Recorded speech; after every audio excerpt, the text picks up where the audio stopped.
C'est l'heure à présent de notre focus, direction le Togo, l'un des pays d'Afrique subsaharienne où la croyance en la sorcellerie est encore très répandue. En sont particulièrement victimes les enfants quand ils sont un peu différents, handicapés, très agités ou encore surdoués.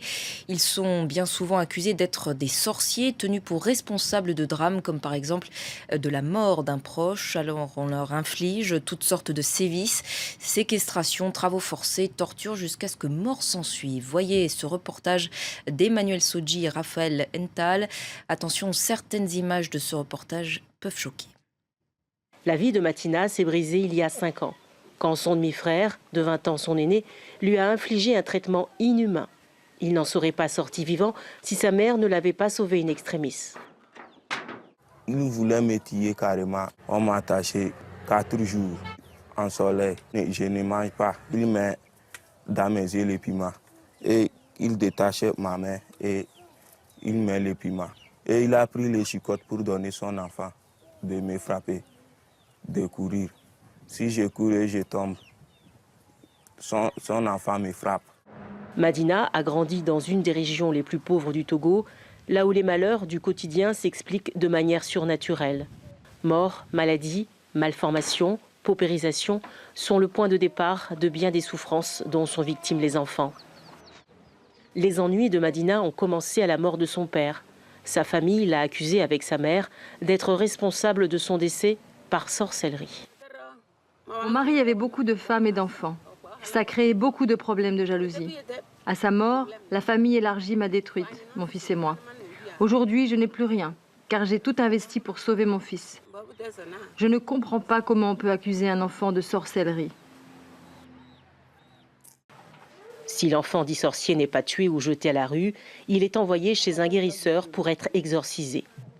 Au bout d'une piste, dans le village d'Alereide, cet homme, qui se fait appeler Alpha sous le baobab, a récupéré une vingtaine d'enfants. Pourquoi tu viens rester devant moi? Je vois un enfant souffrir sur la route. Je prends mon véhicule, je demande, toi là, tu vas où? Toi seul en pied. Je le prends et l'emmène à mon niveau. Je vivais avec ma grand-mère quand on m'a accusée de sorcellerie. Elle m'a emmenée en forêt et elle m'a mis une corde au cou pour me pendre. Un homme lui a demandé de ne pas me tuer, qu'Alpha pourrait s'occuper de moi. Sur le site d'exorcisme, les enfants seraient soignés en se lavant et en buvant des concoctions de plantes amères et nauséabondes. Ils sont effrayés par Alpha, vivent dans des conditions effroyables et sont exploités comme des esclaves. Selon le responsable d'un centre pour enfants maltraités qui nous a rejoints, son discours de bon samaritain sonne faux. C'est un escroc. Quand il parle des enfants, certains enfants qui sont abandonnés, ils sont laissés ici. S'il n'y a pas de profit, je ne suis pas sûr qu'il va accepter héberger ces enfants 1 jusqu'à 2 ans. Et je lui ai posé une question, il est tombé aussi dans le piège. J'ai demandé en quoi ces enfants-là lui sont utiles. Il a dit, il a reconnu que les enfants participent au niveau du chant.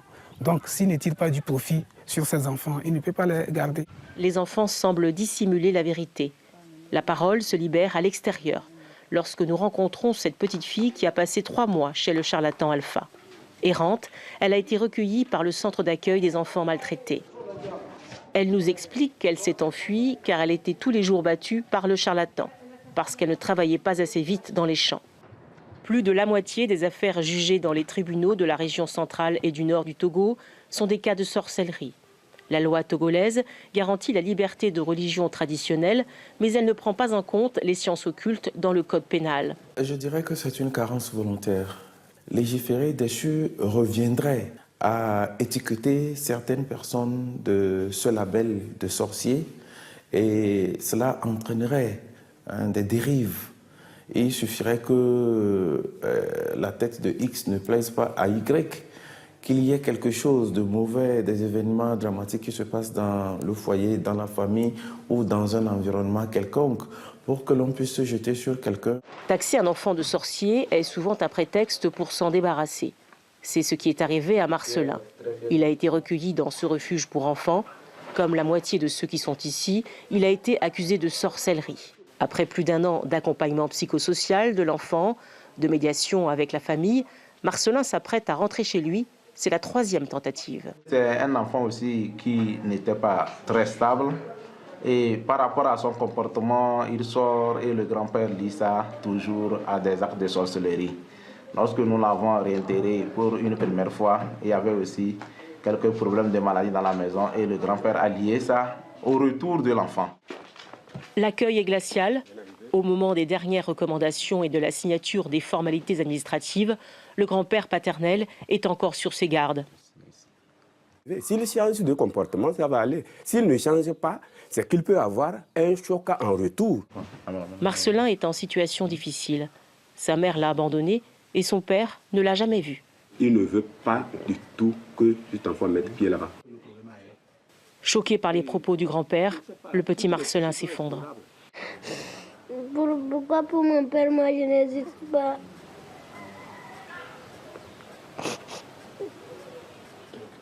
L'accusation de sorcellerie n'est pas une infraction, selon la loi togolaise. Mais les conséquences qui en découlent déclenchent une vindicte populaire ou familiale. Lorsque la justice s'en mêle, il est souvent trop tard.